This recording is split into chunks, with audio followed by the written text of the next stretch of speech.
Bienvenue sur la chaîne YouTube d'Alpine Property, l'agence immobilière au Savoyard, leader dans l'immobilier des stations de ski des Alpes du Nord. Alors dans cette vidéo, je vais vous parler des frais qui se cachent derrière l'achat d'un bien immobilier.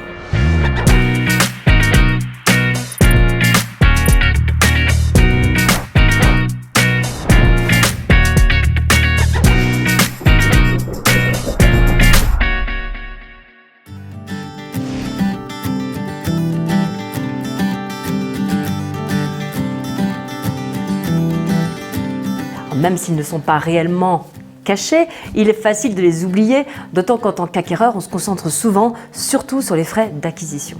Alors il y a bien sûr les taxes qui concernent tout le monde, les impôts locaux, la taxe foncière et la taxe d'habitation.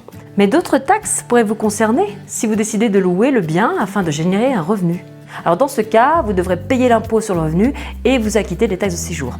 Si vous décidez d'utiliser une plateforme de location telle que Airbnb, celle-ci s'occupera de la collecte et du paiement de la taxe de séjour pour vous. Ils informeront aussi le centre des impôts de vos revenus locatifs annuels.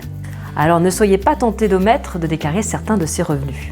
Au-delà de ça, il faut penser aussi à l'entretien général du bien. Alors s'il y a une grande allée, par exemple, entre la route et le chalet, vous devrez peut-être investir dans une fraise à neige ou payer une entreprise pour effectuer le déneigement, ce qui est même fortement conseillé si vous mettez le bien en location, par exemple. Et s'il y a une chaudière au fioul ou une chaudière gaz avec une citerne, pensez à son remplissage, indispensable avant l'hiver. Idem pour les foyers à bois ou à granules, qui nécessiteront une livraison et le stockage de stairs ou de pellets. Et le ramonage de la cheminée ne doit pas être négligé et doit être effectué chaque année. Et si le bien dispose d'un jardin, il y aura forcément un entretien de la pelouse et des haies à organiser. La saison est courte dans les Alpes, certes, mais la pousse très rapide. Ensuite, s'il s'agit d'un chalet avec un bardage lasuré, pensez à l'entretien éventuel du bois extérieur qui doit être repeint tous les 10 ans environ. Et si vous mettez en location votre bien, les cuisines et les salles de bain pourront avoir besoin elles aussi d'un rafraîchissement régulier. Malgré les changements climatiques, les hivers sont longs, de 4 à 6 mois environ. Il arrive souvent de neiger dans les vallées en septembre et en mai. Les coûts de chauffage et d'énergie peuvent donc être assez importants. Toutes les maisons récentes sont construites pour faire face à cela, mais les coûts seront toujours plus élevés que pour une propriété située dans le sud, par exemple. Consultez le diagnostic de performance énergétique des propriétés que vous visitez et comparez-les. Si une note énergétique est mauvaise, il y a généralement des travaux que vous pourrez effectuer afin de l'améliorer. Et donc, cela engendre d'autres frais qui sont à prendre en compte. Alors en ce qui concerne un appartement ou tout autre bien faisant partie d'une copropriété, il y aura là aussi des charges à payer. Celles-ci peuvent varier énormément selon le type de propriété.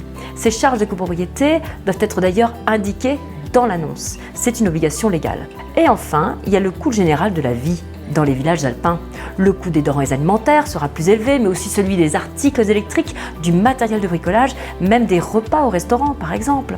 Tout coûte un peu plus cher dans une station de ski, que ce soit pour les touristes comme pour les locaux. Il n'est donc pas surprenant de voir certains propriétaires de résidences secondaires ou même des touristes arriver avec leur voiture remplie de victuailles pour 2 semaines pour tenter de réduire les frais quotidiens. Enfin, quoi que vous décidiez, bonne chance. Et si vous avez des questions à propos de ce sujet, je vous laisse les mettre en commentaire et nous ferons de notre mieux pour y répondre. Au revoir!